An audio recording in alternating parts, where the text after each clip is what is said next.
fenómenos inmunes, fenómenos reproductivos, fenómenos conductuales, así que está bastante involucrada en todo lo que tiene que ver con homeostasis general.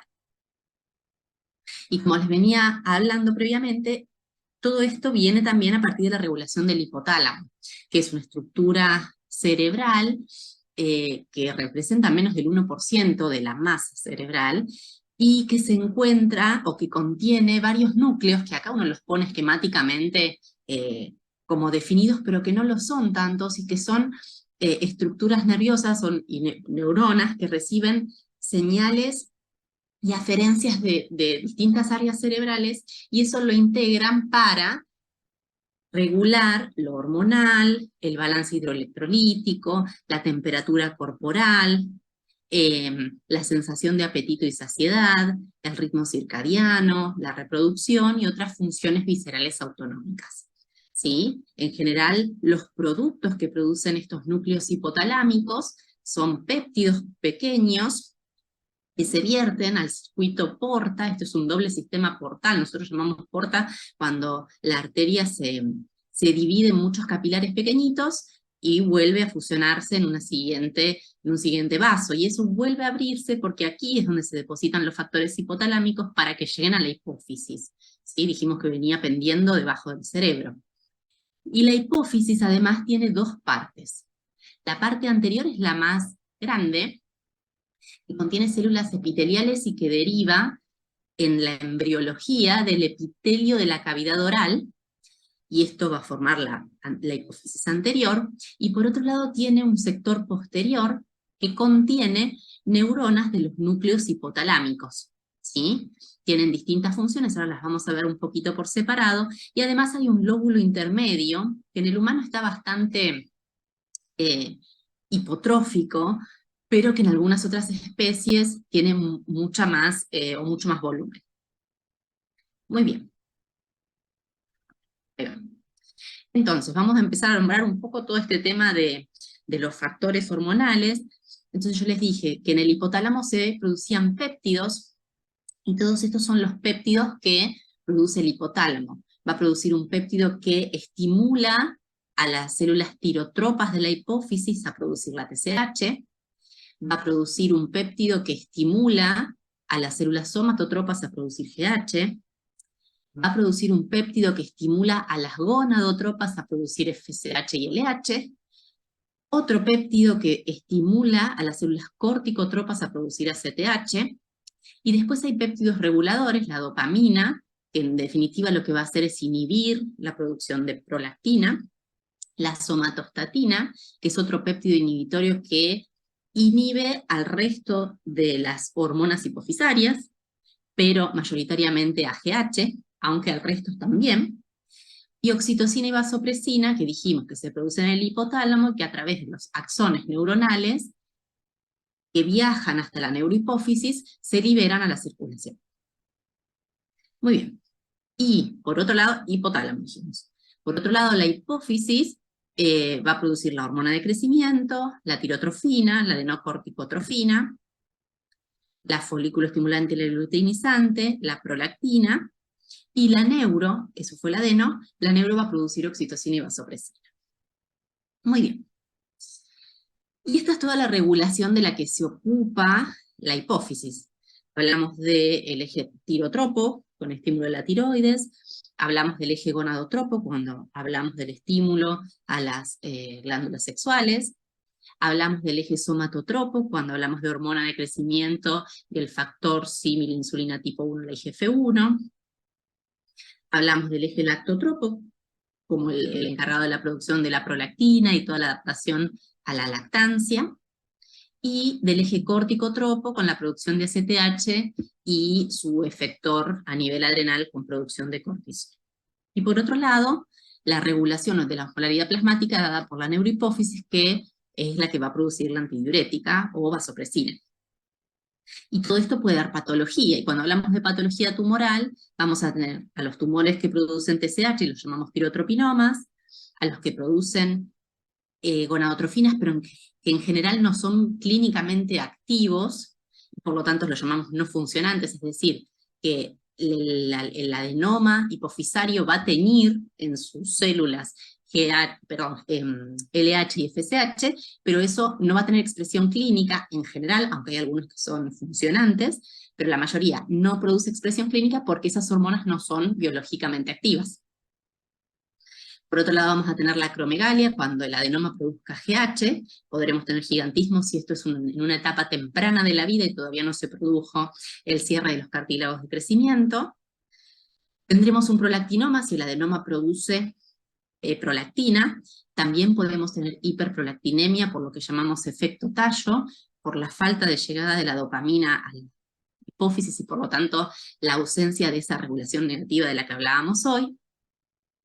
Tendremos enfermedad de Cushing cuando el adenoma produzca CTH y tendremos diabetes insípida, o lo que ahora se denomina más específicamente déficit de ADH. Hay una propuesta de esto de cambiar el nombre de diabetes insípida para no generar confusión con las otras patologías, sobre todo en los pacientes, o sea, con diabetes mellitus, por ejemplo.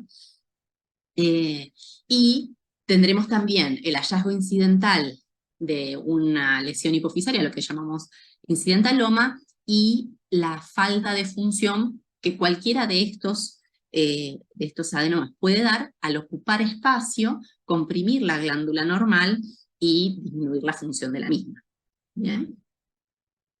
Entonces, cuando hablamos de adenomas hipofisarios, es la patología celar más frecuente, corresponde al 90% de las lesiones a nivel celar.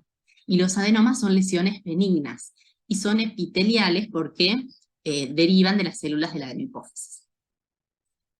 Y vean que no son tan poco frecuentes, porque si nosotros tomamos todos los tumores intracraneanos, representan entre el 10 al 25%. Sí que tiene un amplio rango de actividad hormonal y de capacidad proliferativa, son todos muy variables, y esto era lo que hablábamos hoy, de acuerdo a qué hormonas produzcan, se llevarán su nombre. La mayoría de los productores de gonadotrofinas son no funcionantes, o sea, se comportan como silentes. Ahora, todos los tumores que expresen distintas hormonas, todos los adenomas, pueden expresarlo en el tejido, pero no producir signos clínicos. Entonces, en esos casos se los llama silentes. Hay somatotropinomas silentes, hay corticotropinomas silentes, hay tirotropinomas silentes. En general, los prolactinomas no suelen ser silentes, realmente. Y hay algunos que de la embriología y, digamos, la derivación de las líneas celulares, pueden producir más de un tipo de hormona por derivar de la misma célula madre. ¿Sí? Anteriormente había algunos que por sus características de crecimiento o sus características de proliferación que uno podía determinar en la anatomía patológica cuando resecaba, se los llamaba atípicos. Ahora esa clasificación ya no se usa, y carcinoma pituitario lo denominamos aquella lesión hipofisaria que presenta metástasis, así que esa es la denominación y son rarísimos. Esta es la nueva clasificación, que además de considerar la inmunotinción en el tejido extraído, resecado, también considera factores de transcripción. Y esto es lo que yo les hablaba, les comentaba que había algunos adenomas que podían presentar más o secretar o expresar más de una hormona, y esto tiene que ver con las líneas celulares. TH, PROLA y TSH, fíjense que todos derivan del mismo factor de transcripción, que es el PIP1. Y por otro lado tenemos el corticotropinoma, que deriva de los factores de transcripción del TEPIT, y los gonadotropinomas, que vienen por otra línea que tienen que ver con el factor esteroidogénico tipo 1, el GATA y los receptores estrogénicos. Y nuevamente aquí es donde podemos ver los plurihormonales. Ahora, antes nosotros clasificábamos así. La propuesta es que hoy clasifiquemos de acuerdo a los factores de transcripción. Nosotros en Argentina no los tenemos para medir en tejido, pero a los adenomas que no presentan ningún factor de transcripción es a los que se los propone llamar null cell. Nosotros llamamos hoy por hoy null cell a los que no expresan ninguna hormona en tejido. Pero si tuviéramos esta disponibilidad de marcar factores de transcripción en el tejido, probablemente este grupo se achicaría muchísimo. ¿Bien? Y esto es lo que uno ve como anatomía en la resonancia cuando le pide al paciente el estudio por sospecha de la patología. Esto es un corte, ustedes deténganme donde quieran, no hay ningún problema. Esto es un corte frontal, es decir, que yo estoy mirando el cerebro desde adelante, acá tenemos los ventrículos laterales, y en esta región, esta es la región celar, ¿sí? Tenemos la silla turca que contiene la hipófisis, el tallo hipofisario, y acá arriba está esta estructura que es el quiasma óptico.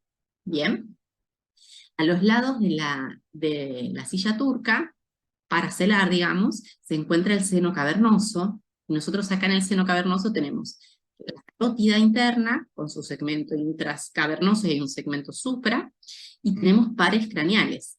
Entonces, el paciente que tenga una lesión en la región celar, puede presentarse con manifestaciones visuales, la lesión se extiende y comprime el quiasma óptico, puede manifestarse, obviamente, con signos de hipersecreción si produce hormonas, signos de hiposecreción si comprime al resto de la glándula normal y determina su hipofunción, o con algunas oftalmoplejías que es por parálisis de los pares craneales que se encuentran, ven, en el seno cavernoso. Esto es esquemático, acá viene la hipófisis, el seno cavernoso con la carótida y los pares craneales, el quiasma óptico. Bien, vendría a ser la representación de esta imagen.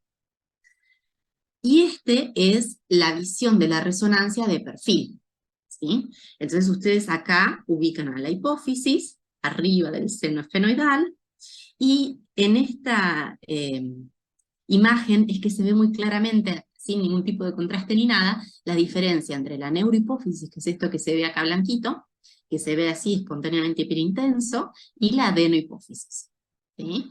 Acá está el tallo hipofisario, y acá está el quiasma óptico. ¿Bien?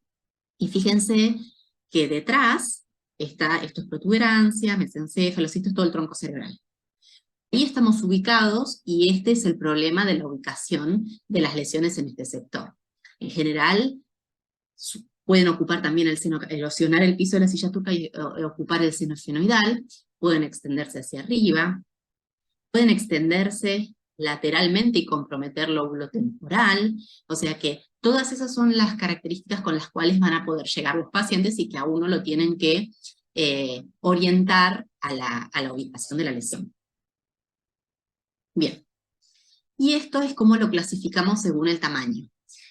Esta es otra resonancia mirándola de frente, se llama corte coronal, en la cual ustedes ven a la hipófisis. Está contrastada, esta tiene gadolinio, ven el quiasma, que era lo que hablábamos hoy, y ven una lesión muy pequeñita, que mide 4 milímetros probablemente, o 3 milímetros. Cuando es menor a 10 milímetros lo llamamos microadenoma, y cuando la lesión es mayor a 10 milímetros lo llamamos macroadenoma. Y ustedes vean acá cómo esta lesión se va hacia arriba y comprime el quiasma óptico, se va hacia los costados y engloba a las arterias carótidas, ¿ven? En general no las colapsan, pero las engloban, y se va hacia abajo y ocupa el seno esfenoidal, ¿sí? Estas son las lesiones más complicadas por el hecho de que sabemos que si están comprometiendo el seno cavernoso, esto no es resecable, ¿sí? El neurocirujano en este sector no se mete. Puede desmasificar y sacar lesión del seno esfenoidal y de la región celar para descomprimir el quiasma, porque probablemente este paciente tenga defecto visual, y eso es una indicación quirúrgica. ¿Bien? Esta es la misma lesión de perfil, y si ustedes recuerdan esta imagen donde yo les mostré donde estaba la hipófisis, vean acá cómo está todo ocupado, y debería estar el seno esfenoidal, con una lesión de casi 6 centímetros. ¿Sí? Y esto determina en la compresión del quiasma la alteración del campo visual, ¿sí? Hay un fenómeno que ocurre justo en el quiasma óptico, que es el entrecruzamiento de las fibras de las neuronas retinales, y eso da un patrón muy típico de defecto visual que se lo llama hemianopsia bitemporal, es decir, que los pacientes cuando esto empiezan a no ver la parte lateral del campo visual. Entonces, son pacientes que por ahí se llevan los marcos de las puertas por delante, que es muy peligroso que manejen porque no tienen esa visión lateral, ¿sí? Y a medida que esto avanza y comprime, puede extenderse la afectación de la visión hacia las regiones nasales, ¿sí? Y esto es muy típico de una lesión celular que se ubica, se extiende por debajo del quiasma, comprime el quiasma y comienza afectando los sectores laterales del campo. ¿Sí? Perdón, doctora, ¿es la ¿Sí? manifestación más primaria que después conlleva a todo lo demás? Muy buena pregunta, Norma. Mira, en realidad es la manifestación quizá más frecuente de los adenomas no funcionantes, porque tienen tiempo de crecer sin haber dado manifestaciones clínicas por hipersecreción y comprimen el quiasma. Por otro lado, los adenomas que producen hormonas, probablemente yo los detecte antes de que lleguen a estos tamaños por la hipersecreción hormonal, o sea, por los síntomas derivados del exceso hormonal. ¿Sí? ¿Respondí? Gracias. De nada. Ahora igual vamos a ir viendo cada uno y vamos a ir viendo un poco cómo es el patrón clínico. Muy bien. Y como les decía, por la región en la que se ubican, además también pueden producir cefalea, porque recuerden que la silla turca está recubierta por por la meninge. Y este estiramiento de la meninge puede generar cefalea. Si se obturan los canales de circulación del líquido cefalorraquídeo, pueden producir hidrocefalia. Las anormalidades del campo visual las conversamos, la afectación del campo lateral.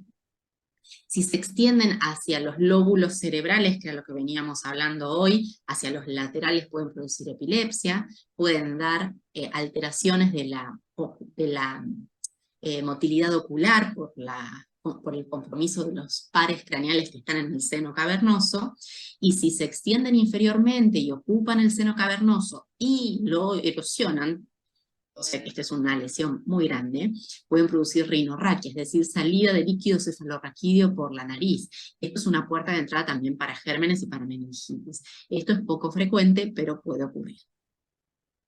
Bien.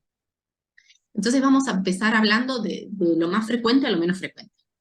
Y lo más frecuente en patología tumoral es la hiperprolactinemia. Todavía no estamos hablando de prolactinomas, sino el hallazgo clínico o bioquímico de una prolactina elevada. ¿Sí?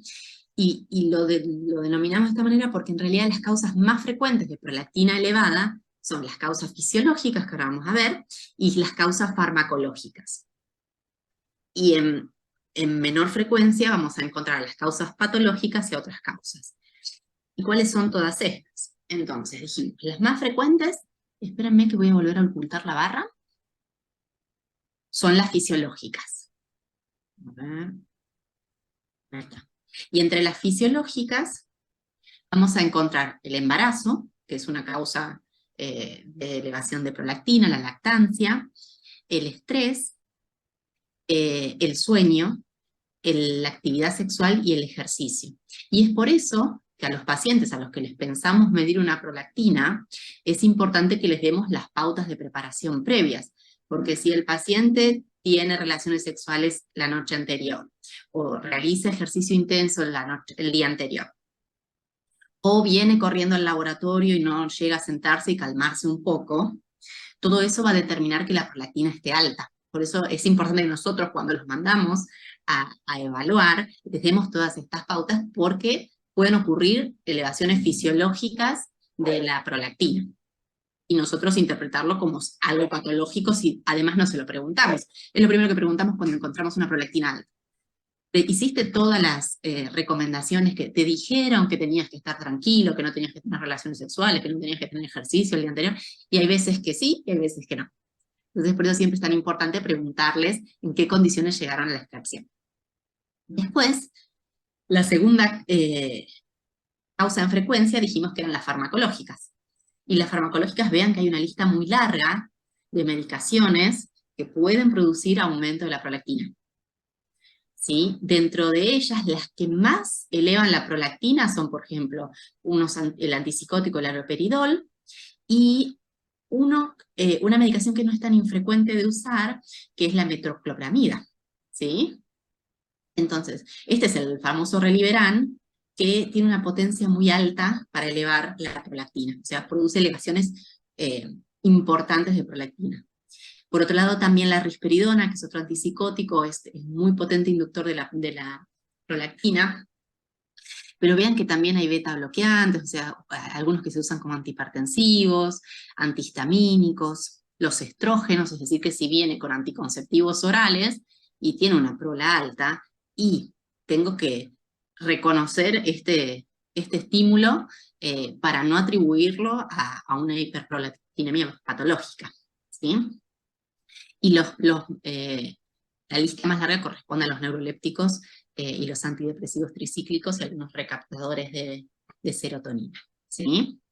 Así que todo esto yo se lo tengo que preguntar al paciente, para no confundirme en cuanto a la etiología. Y en algunos casos lo que se puede hacer es evaluar suspender la medicación. En general, nosotros los endocrinólogos no le suspendemos ni un antipsicótico, ni un antidepresivo, sino que por ahí le mandamos una notita al psiquiatra que lo está medicando y le preguntamos si se puede suspender, porque en realidad con suspenderlo 3 o 4 días, la prolactina se normaliza. Entonces, yo puedo descartar que la causa es farmacológica. Pero nosotros no lo hacemos directamente, sino, obviamente, avalado por el médico tratante. ¿Bien? Y las causas patológicas pueden tener que ver con patología sistémica, fíjense, insuficiencia renal crónica, cirrosis, convulsiones, alteraciones de la pared torácica, herpes zóster, traumatismo, cirugía, el hipotiroidismo, la insuficiencia adrenal, todos estos son causas sistémicas de elevación de prolactina. ¿Sí? Entonces esto también lo tengo que pensar al momento de tener una hiperprolactinemia, un paciente con hiperprolactinemia enfrente. Y las patológicas son las que están también relacionadas con la patología hipotálamo-hipofisaria. ¿Sí? Dijimos que como la prolactina tiene una regulación inhibitoria, si hay alguna lesión que interrumpa la llegada de la dopamina, que inhibe la prolactina, a la hipófisis, va a ocurrir que la prolactina va a subir. Entonces, aquellas lesiones, por más que no produzcan prolactina, pero que no dejan, no permiten el efecto inhibitorio de la dopamina, van a producir hiperprolactinemia. Entre ellos, algunas lesiones que no son adenomas, los craniofaringiomas, los quistes de la bolsa de Rathke, algunas lesiones infiltrativas, la irradiación, los traumatismos encefalocranianos que pueden producir sección de tallo. Bueno, hay muchas causas que pueden producir hiperprolactinemia y la llamamos desconectiva. Y de por sí, el prolactinoma obviamente por producción, la acromegalia a veces por coproducción, dijimos que venían de la misma línea celular, o por efecto tallo, puede ser también por interrupción de la llegada de la dopamina, lo mismo que el macroadenoma. Y después tenemos algunas otras causas menos frecuentes, hipofisitis y la macroprolactinemia, que ahora retomamos un poquitito más adelante, ¿sí? Así que todo esto lo primero que, o sea, todas estas causas son las que tenemos que pensar y descartar cuando tenemos una hiperprolactinemia. Y hay cierta orientación con respecto a los valores de prolactina cuando miramos el laboratorio. En general, las causas fisiológicas producen elevaciones de prolactina bastante menores que las lesiones productoras de prolactina. Y las lesiones productoras de prolactina, los prolactinomas básicamente, también producen los niveles de prolactina en función de su tamaño. Entonces los que son macro, es decir, los que son grandes adenomas, van a tener niveles de prolactina mucho mayores que los que son micro, los que son menores de 10 milímetros. ¿Sí? Y también, obviamente, menor que las lesiones que producen interrupción del tallo. ¿Sí? Y hay... a ver, voy a admitir a Jonathan. Lo tengo acá en la pantalla.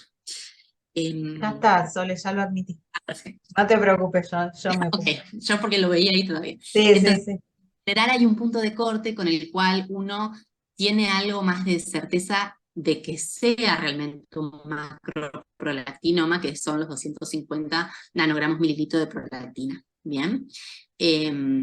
Por arriba de eso tenemos lesiones grandes, o sea, más de 10 milímetros. Por debajo tendremos lesiones más pequeñas y las otras causas de hiperprolactinemia. Y hay otra situación en la cual uno también tiene que tener en cuenta, que es lo que conocemos como efecto Hooke, que tiene que ver con un fenómeno del método de detección por los anticuerpos de fijación y los anticuerpos, los que marcan que cuando hay mucha concentración de prolactina, los anticuerpos se unen de manera independiente a los anticuerpos, a la fijación y a los de señal, a los emisores de señal. Entonces, cuando yo lavo esto, o ustedes lavan esto, mejor dicho, acá se pierde parte de la determinación, parte de los niveles de prolactina, y por lo tanto es por eso que ustedes lo diluyen. De esto ustedes me van a poder explicar más que lo que yo les puedo explicar a ustedes.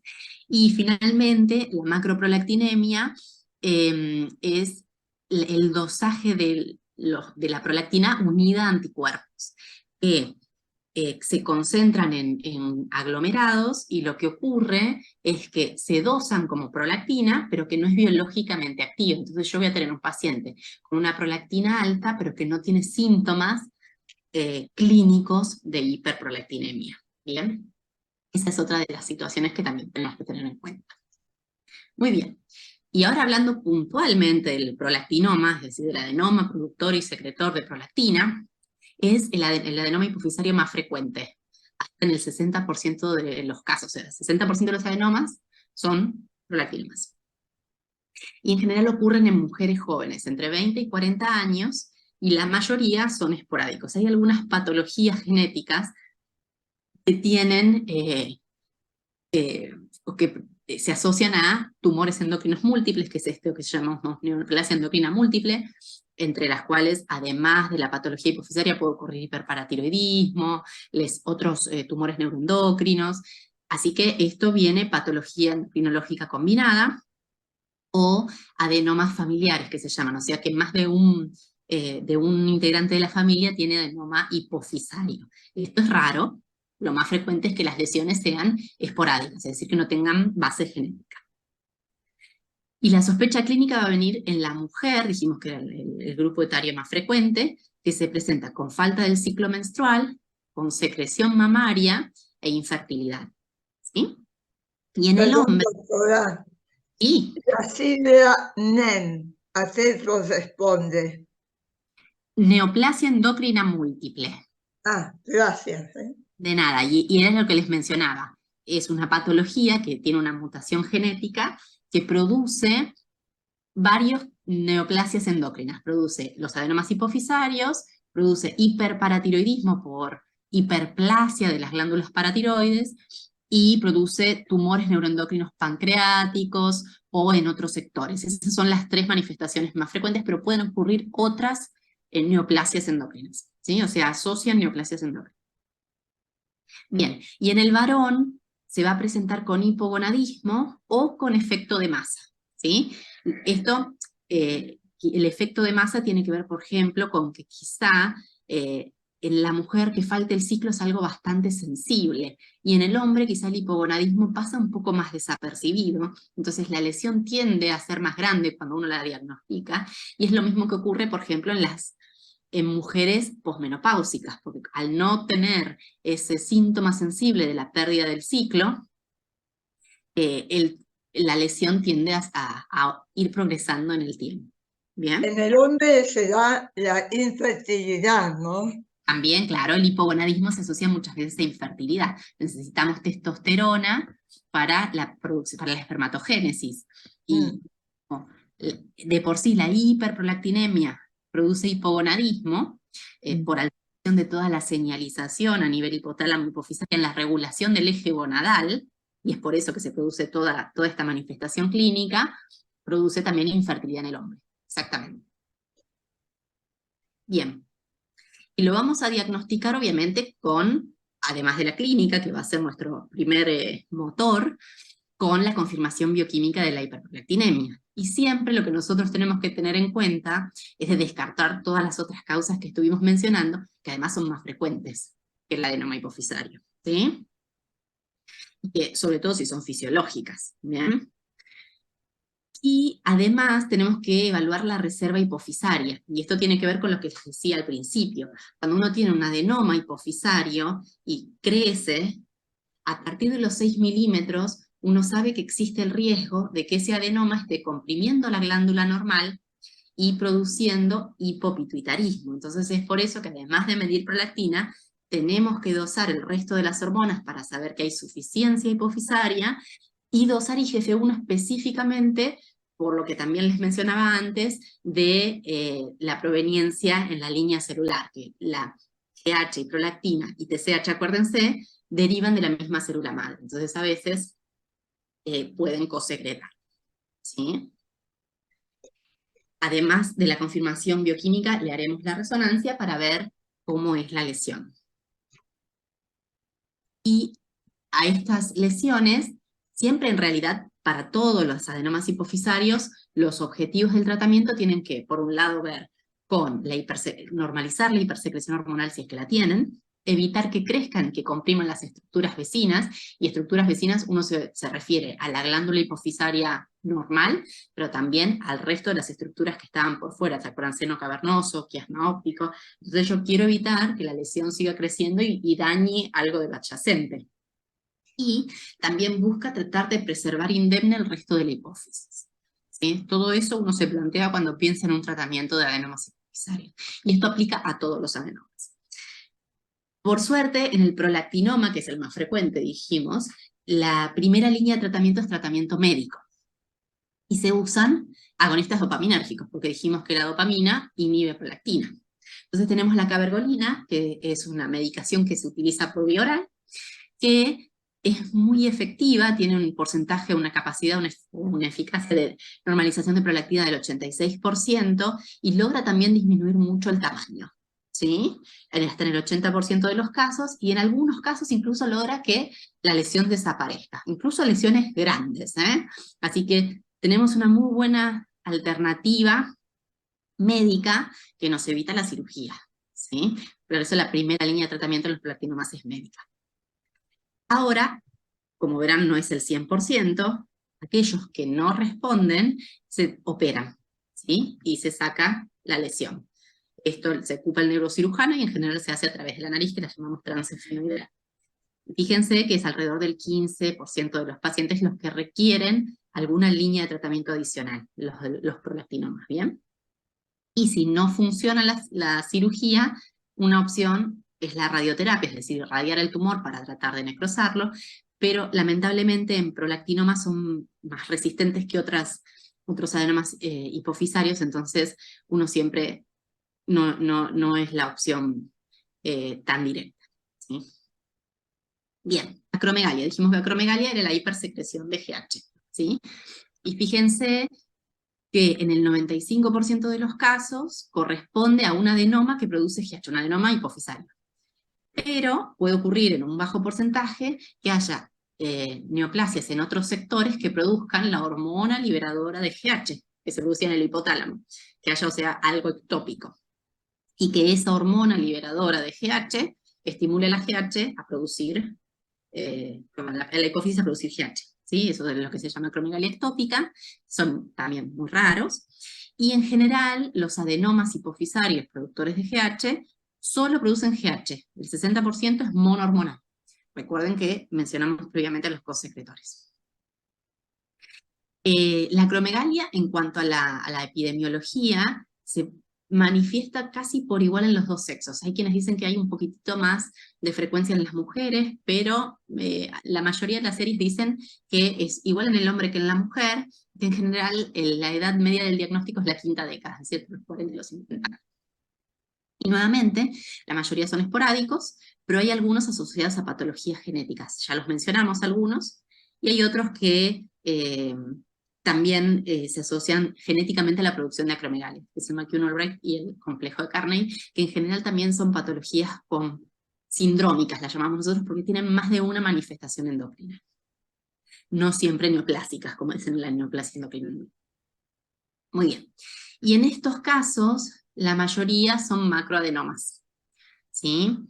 Y esto tiene que ver con que la progresión de las manifestaciones clínicas son muy lentas, y por eso la lesión tiende a crecer sin ser diagnosticada antes.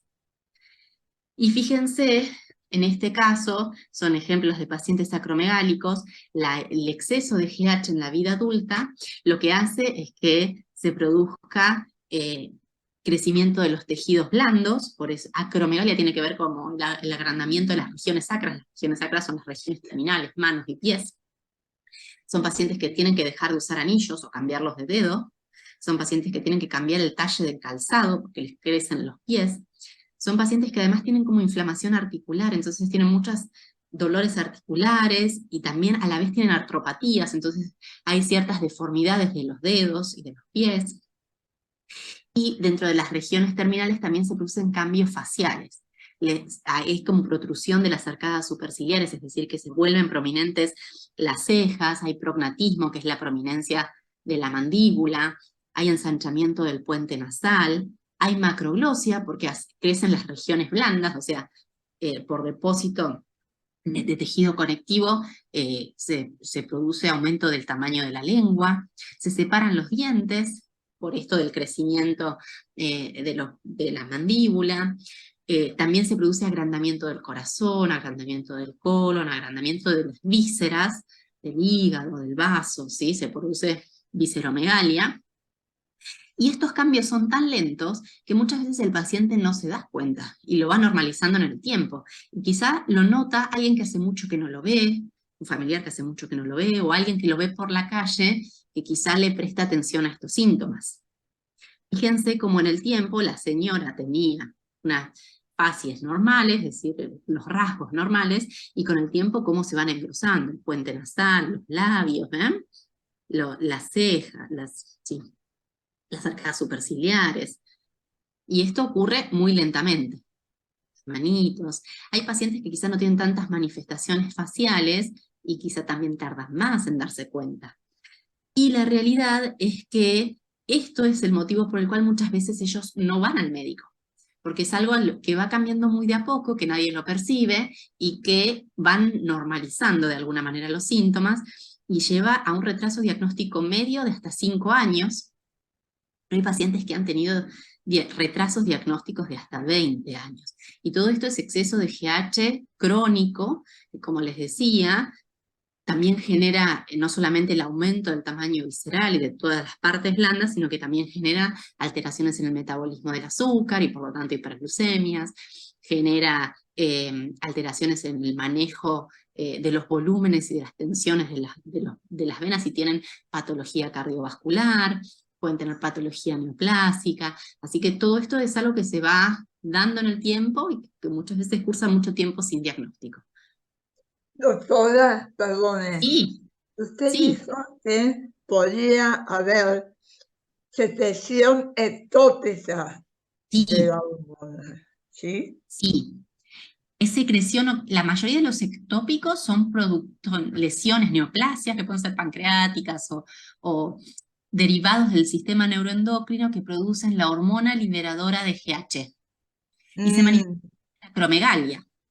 ujú, ¿Sí? Solamente que cuando uno va a buscar en la resonancia, porque como uno piensa, lo más frecuente, más del 95%, la lesión tiene que estar en la hipófisis, cuando uno va a buscar, no encuentra una gran lesión, sino que quizá encuentra algo que se llama hiperplasia hipofisaria, es decir, que está agrandada la hipófisis por el exceso de estímulo de GHRH, que es la liberadora de GH. ¿Sí? A veces es muy difícil también de diferenciar en la imagen el adenoma de la hiperplasia, pero bueno, eso ya es algo raro, vamos a decirlo así. ¿Sí? ¿Respondí? gracias. Bien. Bueno, y la acromegalia la vamos a diagnosticar en el contexto de un paciente con toda esta clínica, básicamente por IGF-1 elevada. No usamos GH en el diagnóstico por la pulsatilidad que tiene la hormona, y la IGF-1 es una hormona más estable, o sea, GH estimula en el hígado la producción de IGF-1. Ese IGF-1 se une a proteínas y forman un complejo que los vuelve estables en el tiempo. Tiene una vida media más de 16 horas. Entonces yo puedo medir con mejor precisión IGF-1 y voy a tener un rango de referencia que va a estar ajustado a la edad y al sexo, y si está elevada, me confirma la sospecha diagnóstica. Y como patrón de oro lo que se utiliza es la medición de GH en la prueba de tolerancia oral a la glucosa, porque la hiperglucemia inhibe la producción de GH. Entonces, si yo le produzco al paciente un estímulo hiperglucémico, espero que normalmente inhiba los niveles de hormona de crecimiento por debajo del nanogramo, mililitro. Ahora, si esto no ocurre, yo digo, bueno, hay algo autónomo que está produciendo GH y que no está respondiendo a la hiperglucemia, ¿sí? Y como siempre, y sobre todo pensando que la mayoría son adenomas grandes, tengo que evaluar el resto de la reserva hipofisaria, es decir, los otros ejes, el eje gonadal, prolactina, el eje tirotropo, el eje corticotropo, como para ver cómo está el resto de la hipófisis normal. Siempre la confirmación radiológica va a ser con la resonancia, y también voy a necesitar probablemente la evaluación oftalmológica, porque estos tienden a ser nuevamente lesiones grandes. Otra vez, es importante controlar la hipersecreción por lo que les contaba antes, por el riesgo de patología cardiovascular, el riesgo de hiperglucemia, y todo esto sin controlar aumenta la morbimortalidad. O sea que yo tengo que controlar la secreción de GH. Y en estos casos no tenemos medicación tan efectiva, que tenga la eficacia de curación que tenía la cabergolina para el prolactinoma. Entonces la primera línea es la quirúrgica. Y si lo diagnostiqué antes y el tumor es más pequeño, tengo más chance de curarlo que si esto tiene un largo tiempo de evolución, la lesión se expandió y llegó a los senos cavernosos y se fue más allá de donde lo puede sacar el neurocirujano. Esto pasa, no es infrecuente, alrededor del 60% se curan los casos de que sean microadenomas no invasores del seno cavernoso, y en los que no, se operan y luego se tratan con opciones médicas, que son análogos de somatostatina. ¿Se acuerdan que yo les dije que la somatostatina era un factor hipotalámico que inhibía al eje somatotropo, a la GH? Entonces, hay medicaciones, estas son medicaciones inyectables. Hoy por hoy tenemos formulaciones prolongadas que se aplican intramuscular o subcutáneas una vez por mes, y esto muchas veces logra controlar la hipersecreción de GH y logramos tener niveles de GH y niveles de IGF-1 normales, ¿sí? O sea, cuando no los logramos curar, los podemos controlar, controlamos la actividad de la enfermedad. Los más eficaces son los análogos de somatostatina, pero en estos casos también se puede usar cabergolina. En general se usa para los pacientes que tienen niveles de IGF-1 no tan elevados, porque la eficacia de la cabergolina en el control de la acromegalia es alrededor del 30%. ¿Se acuerdan que yo les dije para prolactinoma era alrededor del 85%? O sea que es bastante menos efectivo para controlar GH. Y después hay otra opción de tratamiento médico, que es el bloqueo de los receptores de hormona de crecimiento del hígado, que por lo tanto disminuyen los niveles de IGF-1. ¿Sí? Ese es el que se llama pegvisomant. Y cuando con uno no anda, en general se le agrega otro, porque como todos apuntan a distintos targets farmacológicos, digamos, este apunta al adenoma en sí, porque ocreotide es análogo de somatostatina, entonces va a actuar directamente sobre el tumor. Lo mismo que la cabergolina con menor eficacia, y esto ya es un tratamiento de efecto periférico, o sea, yo ya estoy actuando a nivel hepático, no estoy actuando a nivel hipofisario. Sí, pero la combinación de tratamientos también se utiliza.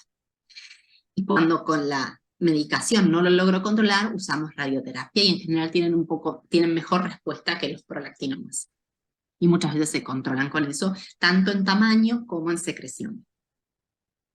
Bien, vamos a hablar de Cushing.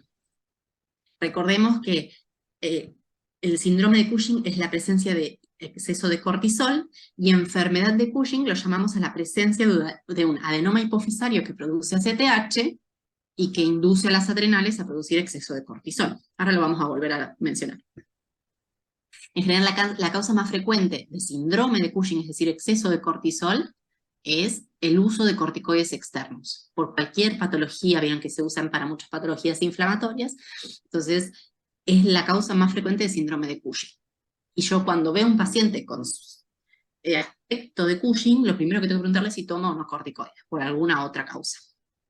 Y a veces además los pacientes no recuerdan, pero hay pacientes que por ahí usan gotitas oftálmicas, que usan nasales, que usan corticoides intraarticulares, que usan corticoides de depósitos por lumbalgia, que usan cremas con corticoides para lesiones cutáneas. Entonces hay muchas fuentes de corticoides que muchas veces el paciente no tiene muy en claro que está usando, y a veces hay que indagar mucho para que nos lo diga.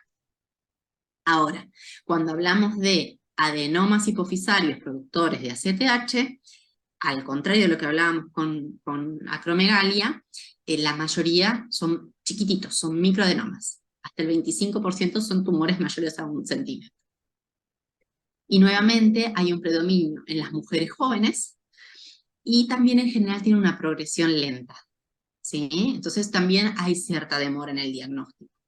Nuevamente puede ser esporádico o asociado a patología genética, y fíjense el impacto clínico que produce el exceso de cortisol. Produce obviamente un aumento de peso, pero con una redistribución del tejido adiposo a nivel central, es decir, que tienen obesidad central, ¿sí? Tienen también depósito de tejido adiposo y redistribución en la zona del cuello.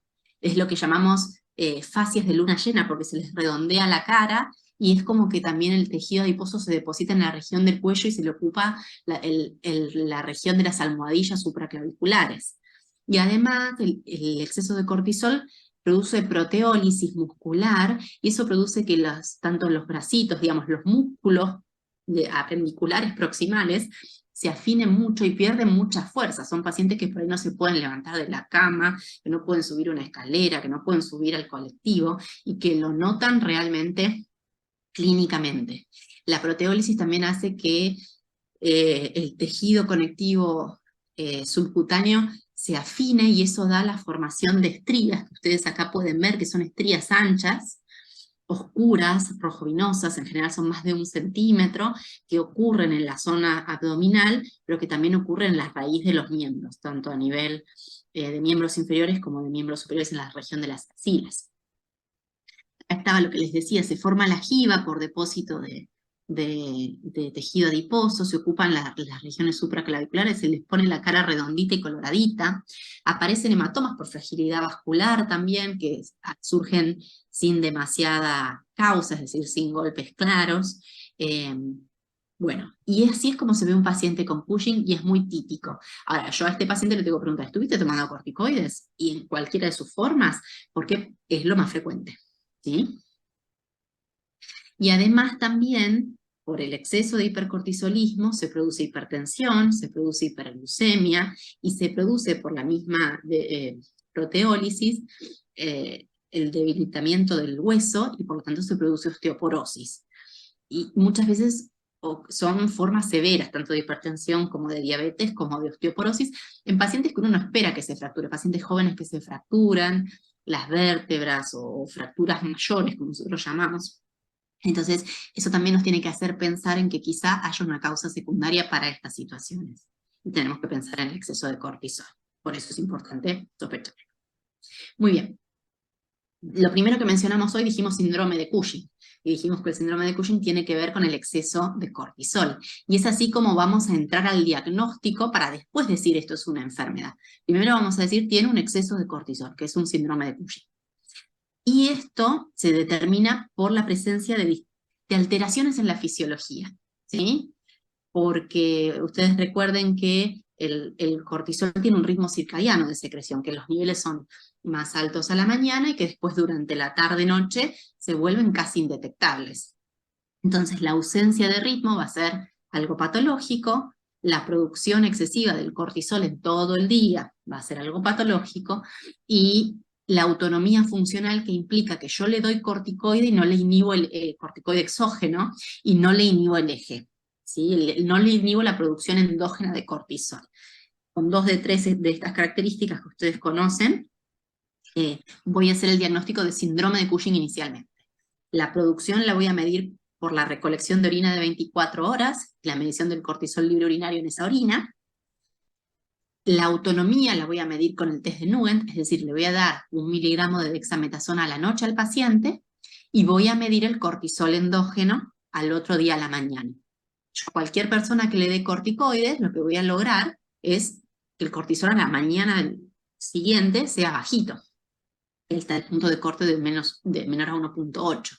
En cambio, si no lo logro suprimir, es porque evidentemente hay una fuente autónoma de producción de cortisol. Y la ausencia del ritmo lo voy a medir por el cortisol en saliva a la noche, o por el cortisol libre urinario, que se junta, se recolecta entre las 22 y las 23. que dijimos que por el ritmo circadiano tiene que ser bajito, y si supera los niveles del rango de referencia, obviamente está alterado el ritmo. Entonces, después de eso me voy a ubicar en si es dependiente o no dependiente, y esto es de ACTH, perdón.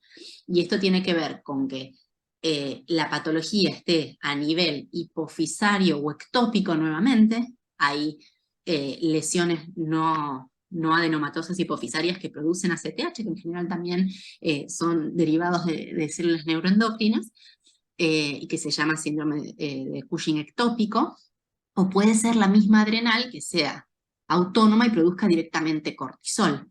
Entonces, el exceso de cortisol producido por la adrenal lo que va a producir es una ACTH bajita por la retroalimentación normal, ¿sí?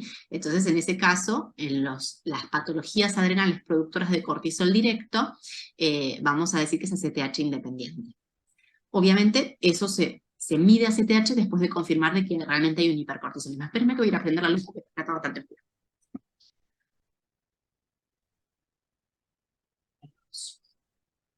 Muy bien. Bueno, entonces, mido ACTH, la mayoría son ACTH dependientes, y cuando yo medí ACTH y me aseguré de que es dosable, que está dentro del rango de referencia o hacia arriba, la mayoría ahí son hipofisarios. Entonces, como la mayoría son hipofisarios, hasta el 90%, lo que voy a hacer es pedir la resonancia para ir a buscar la imagen, que dijimos que son la mayoría pequeños. La mayoría son microadenomas, e incluso no todos se ven, algunos son tan chiquititos que no se ven. Y si yo no los veo, como mi primera opción es que realmente sea hipofisario y que sea pequeño nada más, lo que se hace es pasar a la medición de ACTH en senos petrosos inferiores, que se hace con estímulo de desmopresina, ¿sí? Entonces se cateteriza, se hace el estímulo con desmopresina y se mide la producción de ACTH de origen hipofisario, ¿sí? Entonces, realizando algunas cuentas de gradientes, yo puedo definir si realmente la fuente de producción de ACTH está a nivel hipofisario, ¿bien? Es bastante más complejo el diagnóstico de enfermedad de Cushing, pero acá ustedes nos ayudan un montón. Muy bien. ¿Hay dudas con esto? No, entiendo que no. Bien. Parece que no. Bien. ¿Y cómo los vamos a tratar? Nuevamente, hipercortisolismo se asocia a aumento de morbimortalidad. También la primera línea es quirúrgica, o sea que por eso uno se empecina tanto en tratar de ubicarlo cuando son tan pequeños, porque por chance lo más frecuente es que esté en la hipófisis, pero hay que encontrarlo, y a veces no es tan fácil, y menos si no lo veo. O sea, si el neurocirujano no lo ve en la imagen, tiene que tener alguna certeza de que realmente está ahí, y es por eso que se hace el cateterismo, ¿bien? Cuando con la cirugía no lo curo, que muchas veces pasa que no se curan porque uno no lo reseca porque no lo ve,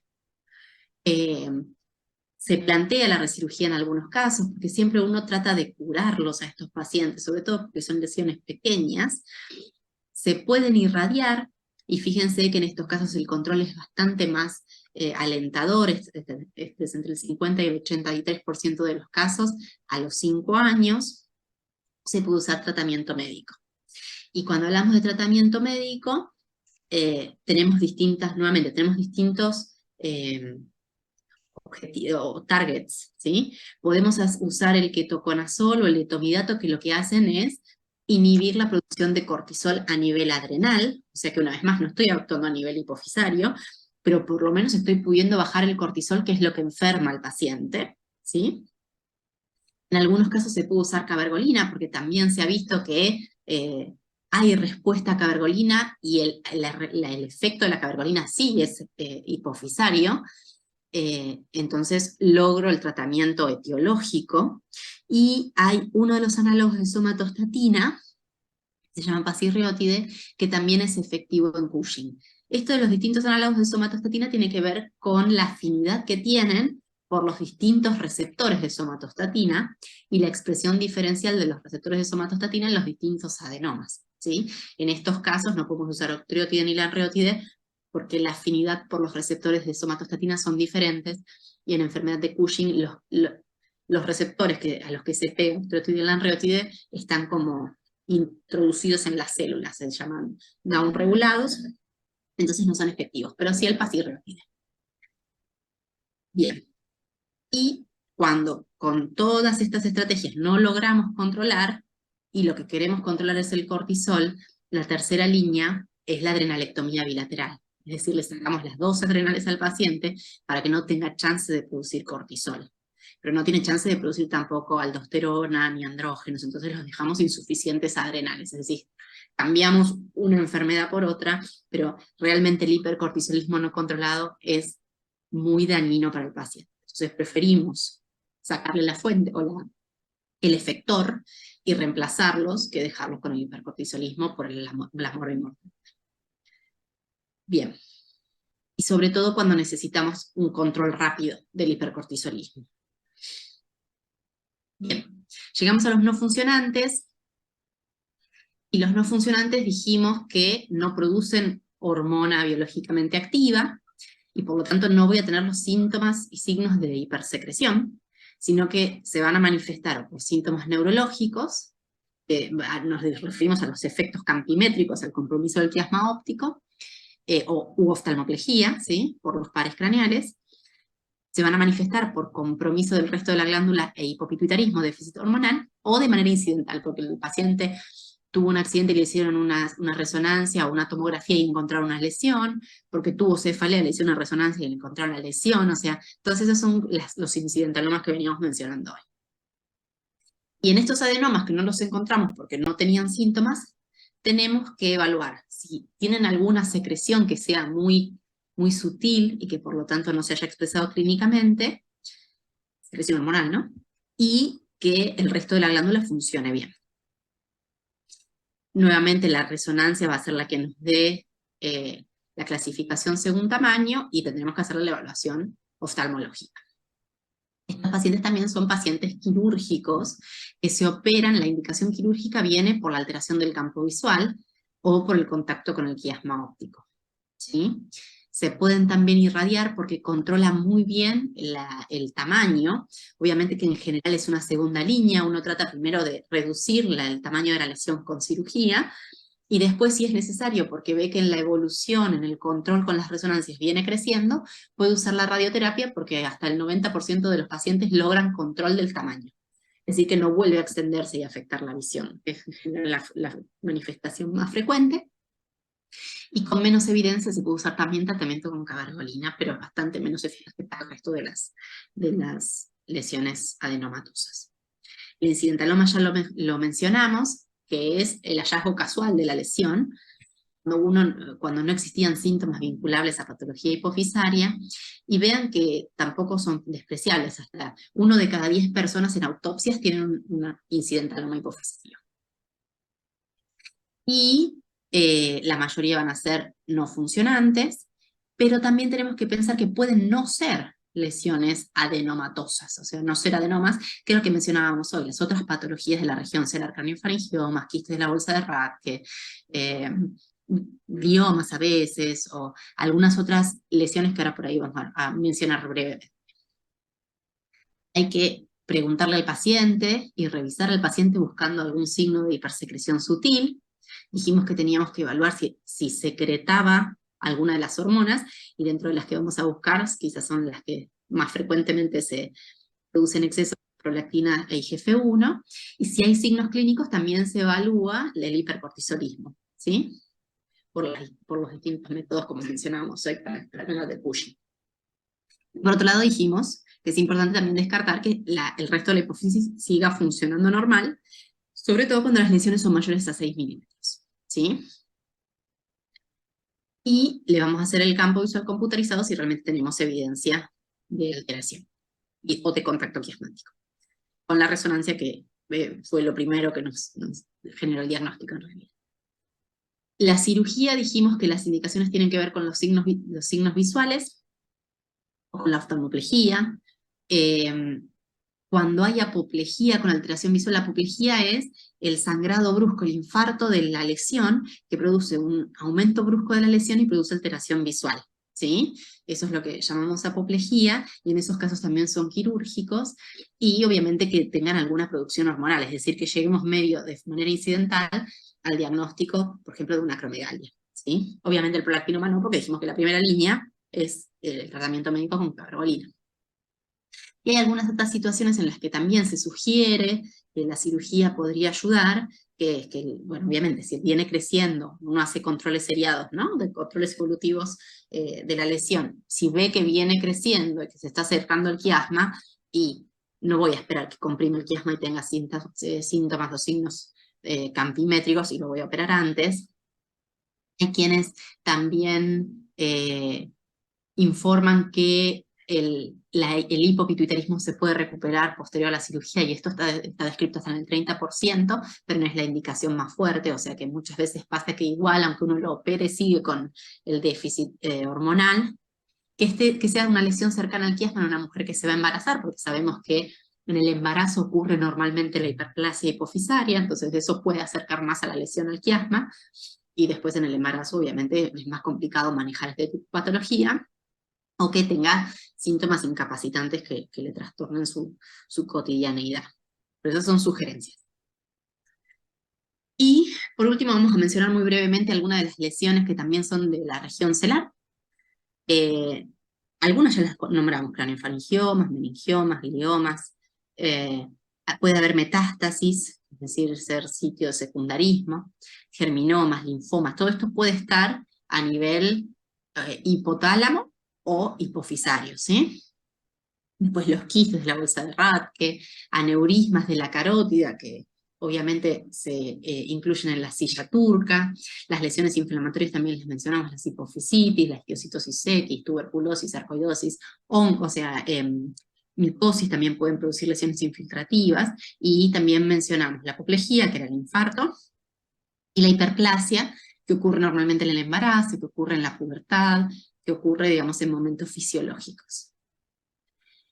Las no adenomatosas muchas veces se diagnostican de manera incidental o por síntomas de compresión de las estructuras vecinas, al igual que los adenomas. Y por déficit de las hormonas, ¿sí? Por compresión de la glándula normal.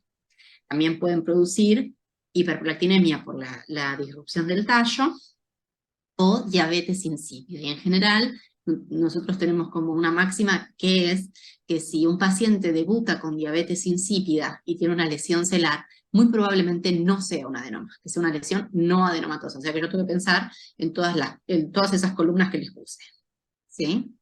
Y a veces pueden dar otras alteraciones hipotalámicas, porque muchas veces son de la región hipotalámica: los gliomas, los craniofaringiomas, tienen más compromiso superior, entonces me pueden afectar todas las regulaciones neurovegetativas que les mencionaba hoy al principio. Bien. Ahí va. Y acá hay algunas imágenes, pero esto es solamente a título ilustrativo. ¿Ven? Esto es un craniofaringioma y vean cómo crece mucho más hacia arriba, ¿sí? Muchas veces incluso son más bien supracelares, y uno puede ver bien claramente la hipófisis abajo. Característicamente, esto es una tomografía, no es una resonancia. Tienen calcificaciones, a nosotros nos ayuda mucho en el diagnóstico. Estos pacientes se operan y muchas veces se irradian. Y esto ocurre en los chiquitos y en gente en quinta, sexta década de vida. Después tenemos los meningiomas, que ustedes ven que son lesiones diferentes a las que mostramos con los adenomas, porque acá veo la glándula hipofisaria perfecta, ¿sí? Y acá veo toda una lesión, que además a nosotros nos sirve mucho esto de que se extiende la meninge. Entonces digo, depende de la meninge, es un meningioma, ¿sí? Aparte cómo realza con el contraste. Bueno, y acá en algunos casos, dependiendo de la afectación visual, generalmente lo puedo controlar o se opera. Los quistes de la bolsa de Rathke, esto es una malformación, porque en general la bolsa de Rathke es justamente la que da origen a la adenopófisis. Entonces, cuando esto no se oblitera, queda el quistecito, y muchas veces esto no pasará, no crece, no se modifica, pero puede crecer, y si crece puede comprimir la adenopófisis y puede generar hipopituitarismo, puede crecer y comprimir el quiasma. Entonces también puede generar o puede requerir tratamiento quirúrgico. Y esta es una hipofisitis, la inflamación inmune de la glándula, ¿sí? Se ve bastante diferente a lo que es un adenoma. Esto en general a veces remite solo, a veces requiere tratamiento inmunosupresor. Si tiene síntomas visuales y no mejora con el tratamiento médico, a veces requiere cirugía, ¿sí? Esto ocurre muchas veces en mujeres jóvenes también. Y finalmente, lo último de lo que vamos a hablar es de la hipofunción glandular, que es la disminución de la secreción de una o más hormonas. Se dice que es selectivo cuando afecta a un solo eje, que es parcial cuando afecta a más de uno, y que es completo cuando afecta a todos los ejes hipofisarios, y puede ser congénito o adquirido.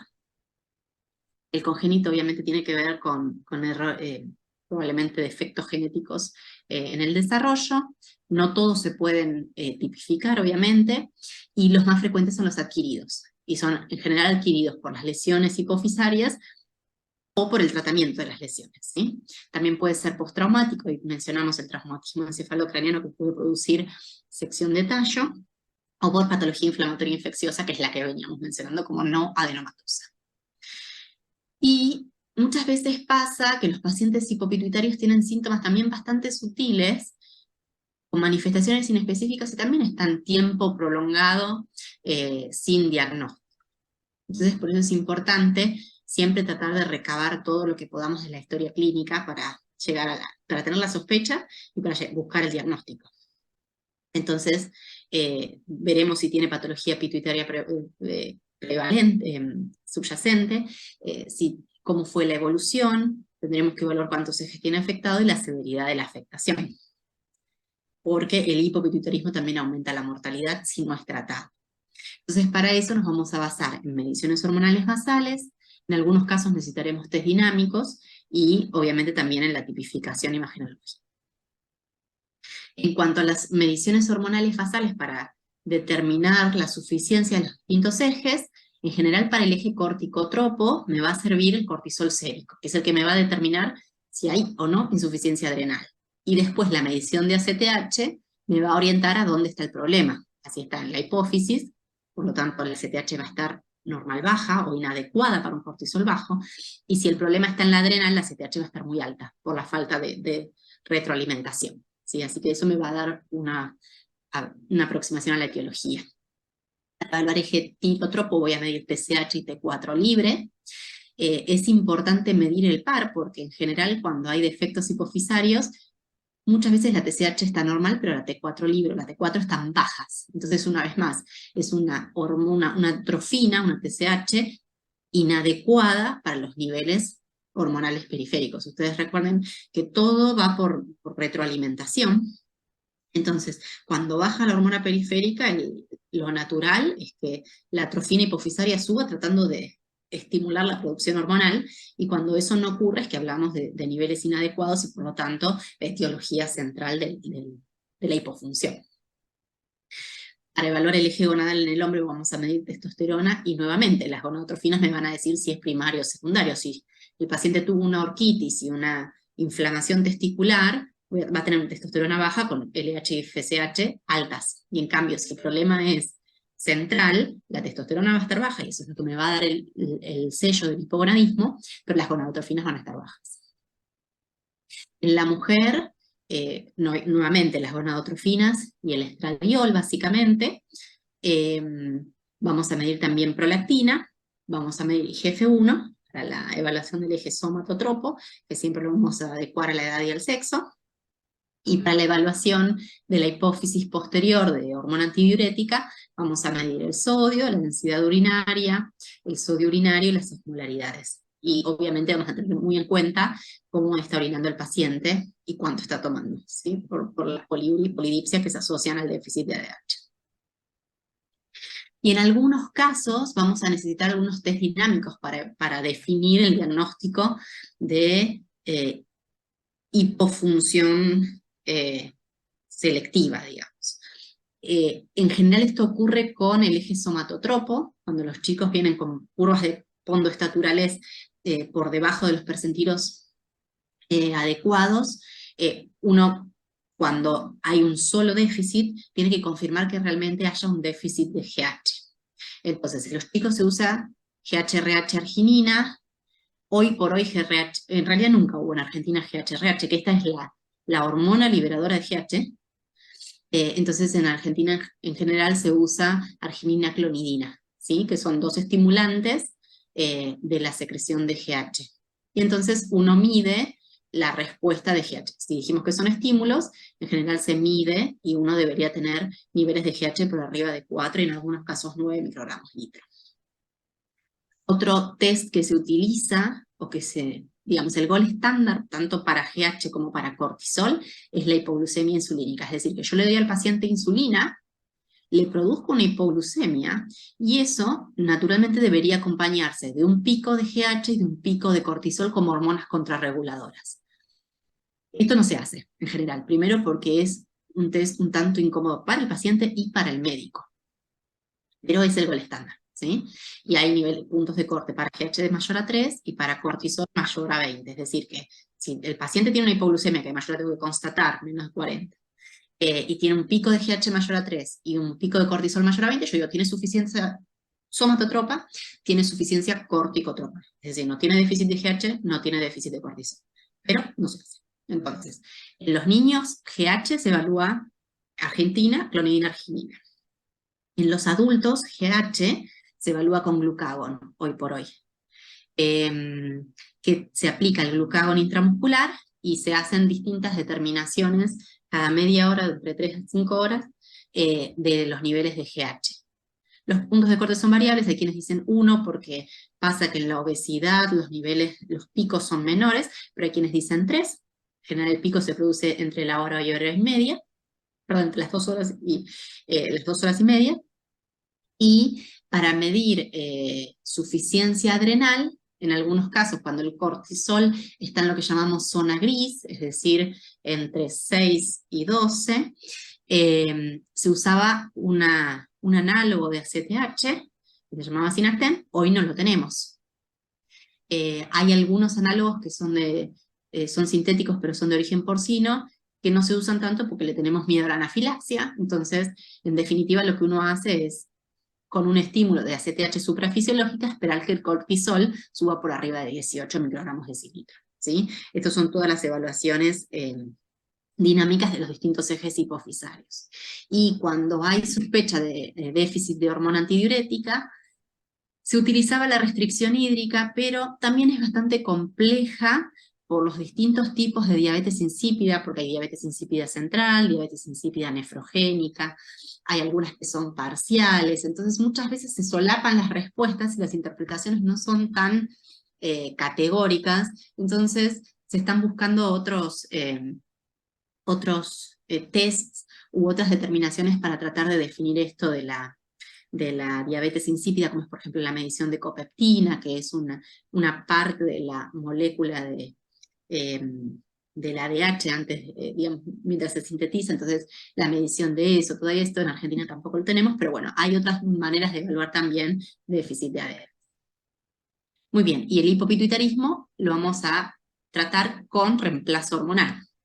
Entonces, cuando tengamos insuficiencia adrenal secundaria o déficit corticotropo, vamos a reemplazarlo con hidrocortisona. En general nosotros damos dosis divididas. La hidrocortisona es el análogo del cortisol, y por lo tanto tratamos de dar una dosis un poquito más grande a la mañana, y le decimos entre 10 y 15, y una dosis menor a media tarde, para tratar de simular el pico valle que tiene el cortisol habitualmente, y les decimos a los pacientes cuándo es que tienen que aumentar las dosis, por lo que nosotros llamamos estrés, que es alguna fiebre, infección, intervención quirúrgica.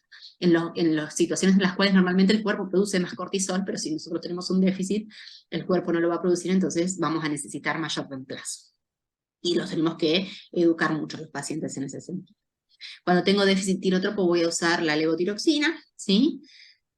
Con dosis aproximadas de 1.6 microgramos por kilo, y como la TSH no me va a servir como marcador de sustitución, como sí lo puedo usar en el hipotiroidismo primario, lo que voy a buscar es que la T4 libre esté en la mitad superior del rango normal, ¿sí? Recuerden que la TSH va a estar siempre suprimida, o sea que no es un marcador adecuado para ajustar dosis.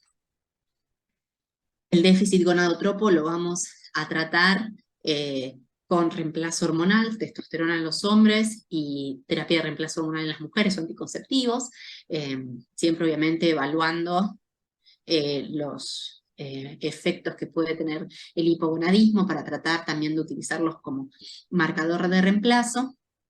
Y el déficit somatotropo se trata con GH.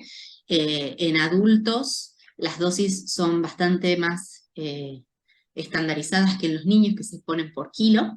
Y en general se utilizan en los pacientes que tienen afectación de la calidad de vida. Esa suele ser la indicación del tratamiento con GH cuando uno ya sustituyó el resto de los ejes y el paciente a pesar de todo persiste con calidad de vida baja. Y obviamente uno titula la dosis de GH de acuerdo a los niveles de IGF-1 que tienen que estar en el rango normal. Y la diabetes insípida o el déficit de ADH lo voy a tratar con desmopresina, que es análogo del ADH, y se da en distintas dosis de acuerdo a la respuesta clínica. Muy bien, y acá llegamos al final.